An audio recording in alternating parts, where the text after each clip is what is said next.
ఒక విశాలమైన కొండ క్రింద సింహం రాజు చెట్టుకు ఉన్న తేనెపట్టుని చూస్తూ ఇలా అంటాడు. తేనె పొట్టయితే చాలా బాగుంది, కానీ అంత ఎత్తుకు వెళ్లి ఆ తేనె పట్టుని నేను ఎలా తీయగలను? సింహం రాజు తన మిత్రుడు బంటి కోసం ఆలోచిస్తూ ఇలా అంటాడు. బంటికి తేనె తినిపించడం చాలా అవసరం, లేకపోతే వాడు చనిపోతాడు. సింహం రాజుకు అయితే చెట్టు ఎక్కటం సాధ్యం కాదు. అప్పుడే అక్కడకు బల్లు అనే కోతి వస్తుంది. ఏంటి సంగతులు మహారాజా? ఈరోజు మీరు కోతుల ప్రాంతానికి వచ్చారు? నా మిత్రుడు బంటి ప్రాణాలు కాపాడటానికి ఇక్కడికి వచ్చాను.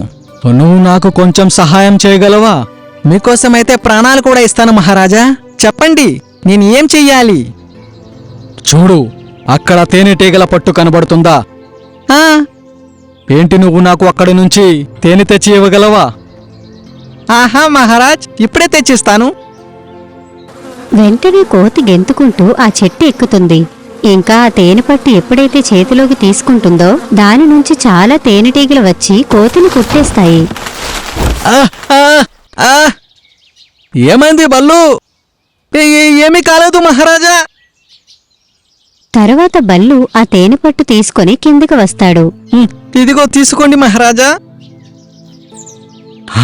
నీ చేతి మీద ఏమైంది? తేనెటీగలు కుట్టేశాయి మహారాజా. క్షమించు నా మిత్రమా, నా కారణంగా నీకు ఇంత కష్టం వచ్చింది. ఏం పర్వాలేదు మహారాజా. ఈ మధ్య నా స్నేహితుడు బంటి ప్రాణాలు కాపాడటానికి తనకి తేనె తినిపించడం చాలా అవసరం. నువ్వు నాకు సహాయం చేశావు, నీకు చాలా చాలా ధన్యవాదాలు. ఇంకా జీవితంలో ఎప్పుడు ఏ అవసరమైనా నా దగ్గరికి రా తప్పకుండా. తరువాత సింహం రాజు తేనెపట్టును తీసుకుని బంటి దగ్గరికి వస్తాడు. బంటి, చూడు, నేను నీకోసం ఏమి తీసుకొచ్చాను. నా మిత్రమా, నీ ప్రాణాలు కాపాడటానికి నీకోసం తేనెను తీసుకొచ్చాను. మీరు తేనె తేవటంలో చాలా ఆలస్యం చేశారు మహారాజా, నేను ఇంకా బ్రతకలేను. అలా అనకు మిత్రమా, తీసుకో, తొందరగా కొంచెం తేనెను తాగు. సింహం రాజు బంటికి కొంచెం తేనె తినిపిస్తాడు. వెంటనే తేనె తినగానే బంటి ప్రాణాలు కోల్పోతాడు. కళ్ళు తెరువు బంటి, కళ్ళు తెరువు. కళ్ళు తెరువు బంటి అన్నా. నువ్వు నన్ను వదిలి వెళ్ళలేవు మిత్రమా, కళ్ళు తెరువు, కళ్ళు తెరువు బంటి. బంటి ఇంక శాశ్వతంగా కళ్ళు మూసుకుని ఈ లోకాన్ని విడిచి వెళ్ళిపోయాడు. నన్ను క్షమించు మిత్రమా, నేను నీకోసం ఏమీ చేయలేకపోయాను. అందరూ బంటి మరణానికి చాలా చింతిస్తున్నారు. కొన్ని రోజుల తర్వాత ఒక స్థలంలో చాలా ప్రాణులు ఇలా మాట్లాడుకుంటూ ఉంటాయి. సింహం రాజు బంటిని కాపాడడానికి చాలా ప్రయత్నించారు, కానీ బంటి బ్రతకలేదు. సింహం రాజు ఎంత మంచివారు, అతను ఎప్పుడూ మనల్ని రక్షిస్తారు. ఇప్పుడు మనం తన కోసం ఏదైనా చెయ్యాలి. సింహం రాజు కోసం మనం ఏం చేయగలం? సింహం రాజు ఒంటరివాడు, మనం తన భాగస్వామిని వెతకాల్సి ఉంటుంది. ఇదైతే చాలా మంచి విషయం, కానీ సింహం రాజు ఒప్పుకుంటారా? అందుకునే పదండి, సింహం రాజుతో మాట్లాడదాం. సింహం రాజు చాలా ఏళ్లుగా ఒంటరిగానే ఉంటాడు. కొద్ది సమయంలో చాలా ప్రాణులు సింహం రాజు వద్దకు వస్తారు. మహారాజుకి జై హో. రండి మిత్రులారా, చెప్పండి, మీకు ఎలాంటి సహాయం చేయగలను? సింహం రాజా, మాకు మీ గురించి దిగులుగా ఉంది. నా గురించి దిగులా? మహారాజ్, ఏంటంటే మేము మీ వివాహం గురించి చింతిస్తున్నాం. మహారాజా, ఇప్పుడు మీరు వివాహం చేసుకోవాల్సి ఉంటుంది. అరే, వివాహమా? లేదు లేదు లేదు. అప్పుడే అక్కడికి అదే కోతి వస్తుంది, ఎవరైతే సింహం రాజుకు తేనె పట్టును తెచ్చి ఇస్తారో. నమస్తే మహారాజా. అరే బల్లు, నువ్వా? రా రా రా. అనుచరులారా, ఇతను నా ప్రియమిత్రుడు. ఇతను నాకు చాలా సహాయం చేశాడు. ప్రియ స్నేహితుడా? దీనికి అర్థం ఇతను మా ప్రియ అతిథి. చెప్పు బల్లు, ఏంటి సంగతులు? ఏమి చెప్పను మహారాజా, నా ప్రాంతంలో నుంచి నన్ను పంపించేశారు. ఎందుకు? మా ప్రాంతంలో ఒక కుక్క ఒక కోడి పిల్లను తినేసింది. ఇంకా దీని పరిష్కారం నేను చెప్పాను, వాళ్ళు నన్ను మా ప్రాంతం నుంచే పంపించేశారు. మంచితనానికి రోజులు లేవు బల్లు, కాని ఏమి పర్వాలేదు, నువ్వు ఇక్కడ ఉండవచ్చు. తరువాత సింహం రాజు తన గృహ దగ్గర బల్లుకు ఒక చిన్న ఇల్లుని ఇస్తాడు. మీకు చాలా చాలా ధన్యవాదాలు. దీంట్లో ధన్యవాదాలు చెప్పడానికి ఏముంది? నువ్వు నాకు సహాయపడ్డావు, నేను నీకు సహాయం చేస్తున్నాను. ఇలాగే కొన్ని రోజులు గడిచిపోతాయి. అలాగే ఒక రోజు బల్లు కోతి తన ఇంటి బయట కూర్చుని ఉండగా అప్పుడు ఏనుగు కొన్ని ఫలాలు తీసుకొని వస్తుంది. బల్లు, ఇవి తీసుకో. ఈ పళ్ళు సింహం రాజు ప్రత్యేకంగా నీకోసం పంపించారు. ఇంకా దానితో పాటు ఇది కూడా చెప్పారు. ఇంకా ఏదైనా అవసరం ఉంటే చెప్పమన్నారు. సింహం రాజు చెప్పటంతో ఏనుగు ఇంకా పులి అరటిపళ్ళు ఇవ్వటానికి ఇక్కడి వరకు వచ్చారు. ఇక్కడ సింహం రాజుకి చాలా గౌరవం ఉంది. ఒకవేళ ఈ అడవిలో నాకు కూడా ఇలాగే గౌరవం ఉంటే చాలా చాలా మజాగా ఉంటుంది. సింహంరాజు చెప్పటంతో అడవిలో అన్ని జంతువులు ఇప్పుడు రోజూ బల్లూకి సేవ చేయటం మొదలుపెట్టారు. ఒకరోజు సాయంత్రం బల్లూ కోతి అడవిలో బయట ఉన్న ఒక చెట్టుపై తన స్నేహితుడితో కలిసి కూర్చుంటుంది. నన్ను ఇక్కడికి ఎందుకు పిలిచావు బల్లు? చెట్టుపై అయితే నేను చాలా గంతులేశాను. ఇప్పుడైతే సమయం వచ్చింది రాజు అవటానికి. అయితే నిన్ను రాజుని ఎవరు చేస్తారు? సింహం రాజు యొక్క మరణం నన్ను రాజుని చేస్తుంది. అయితే సింహం రాజుని ఎవరు చంపుతారు?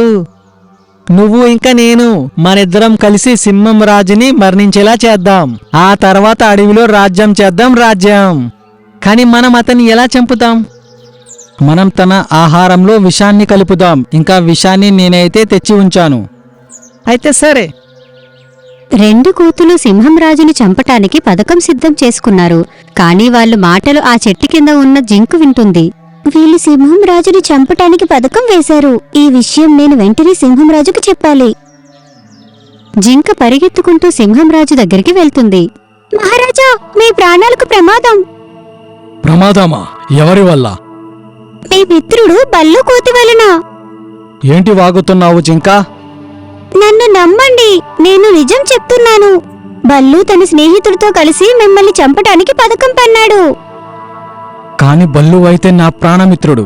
అతను ఇలా ఎలా చేయగలడు? సింహం రాజా, బల్లు ఒక మోసగాడు. నువ్వు ఇంకా నోరు మూసుకో, లేకపోతే నిన్ను ఇక్కడే చంపి తినేస్తాను. నన్ను నమ్మండి మహారాజా, తన పథకం పన్నుతుండగా నేను నా కళ్ళతో చూశాను.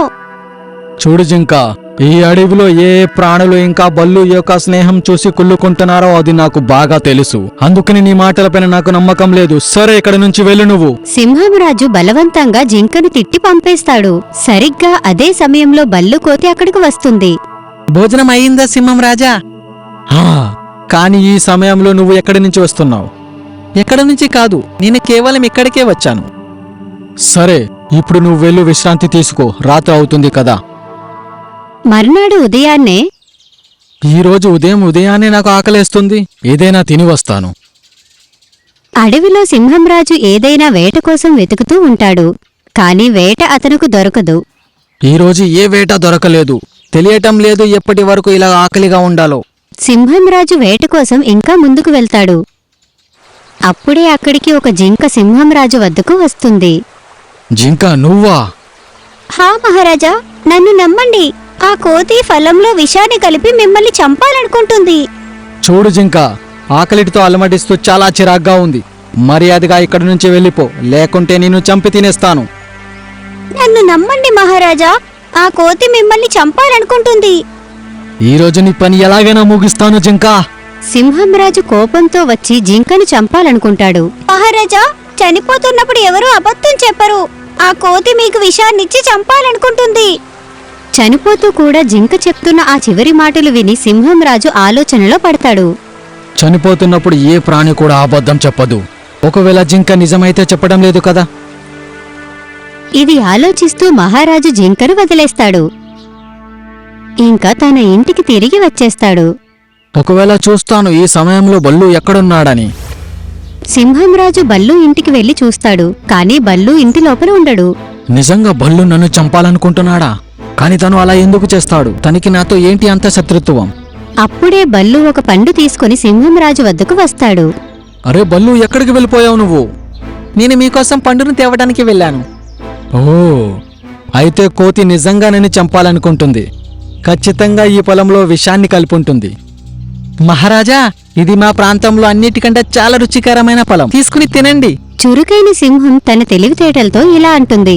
బల్లు, నేను ఈ ఫలాన్ని తప్పకుండా తింటాను. కాని ముందు నువ్వు ఈ పండుని తినాలి. అరే మహారాజా, నేనైతే తినేసి వచ్చాను. ఇది మీకోసమే తెచ్చాను, మీరు తినండి. లేదు లేదు, ఈ ఫలాన్ని నువ్వు కూడా తినాల్సి ఉంటుంది. లేకపోతే నేను కూడా తినను.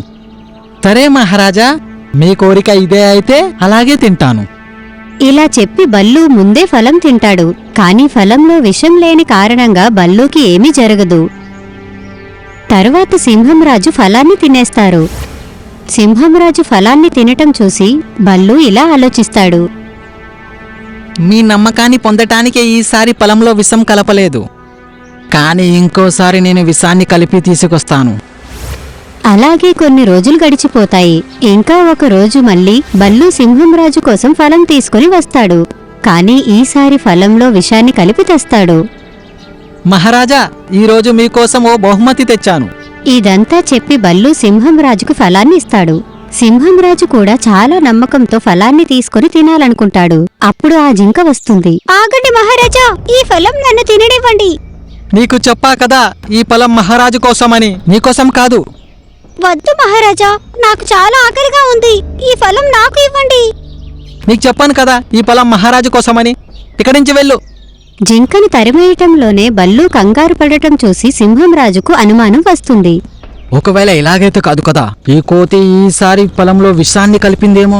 ఇంకా ఈ జింక నన్ను కాపాడాలని ప్రయత్నిస్తుంది. ఇలా ఆలోచించుకుని సింహంరాజు ఇలా అన్నాడు. అనిపిస్తుంది నాకంటే జింకకే ఈ ఫలం యొక్క అవసరం ఉందని. తీసుకో జింక. సింహంరాజు జింకకు ఫలాన్ని ఇచ్చేస్తాడు. ఫలం తిన్న వెంటనే జింకపై విషప్రయోగం పనిచేస్తుంది. మహారాజా, నేను చెప్పాను కదా, ఇతను మోసగాడు. ఇతను మిమ్మల్ని చంపటానికి ఈ ఫలంలో విషం కలిపాడు.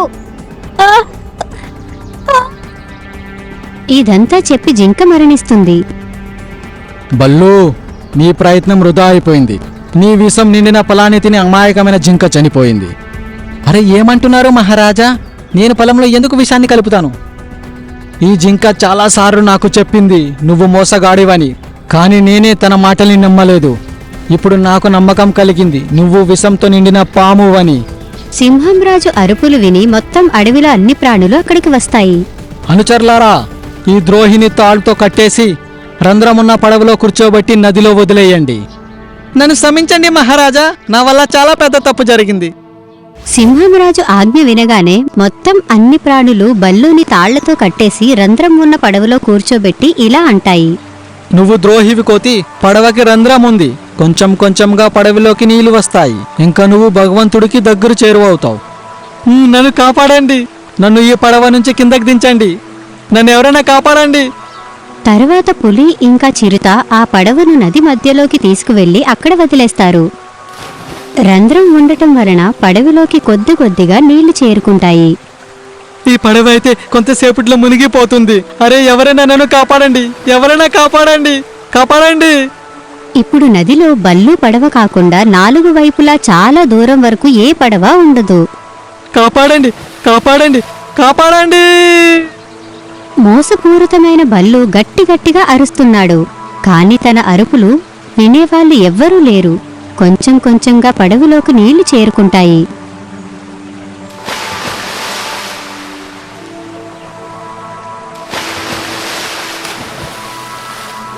ఇంకా పడవ మునిగిపోతుంది. ఈ విధంగా చురుకైన సింహంరాజు తప్పు జరగకముందే బల్లుకి శిక్ష విధిస్తాడు.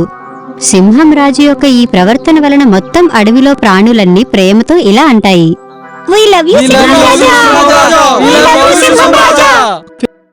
మీకు గనక మా వీడియో నచ్చింది అంటే ప్లీజ్ మా ఛానల్ని సబ్స్క్రైబ్ చేయండి. అలాగే ఈ వీడియోని లైక్ చేయండి, అలాగే షేర్ కూడా చేయండి. ధన్యవాదములు.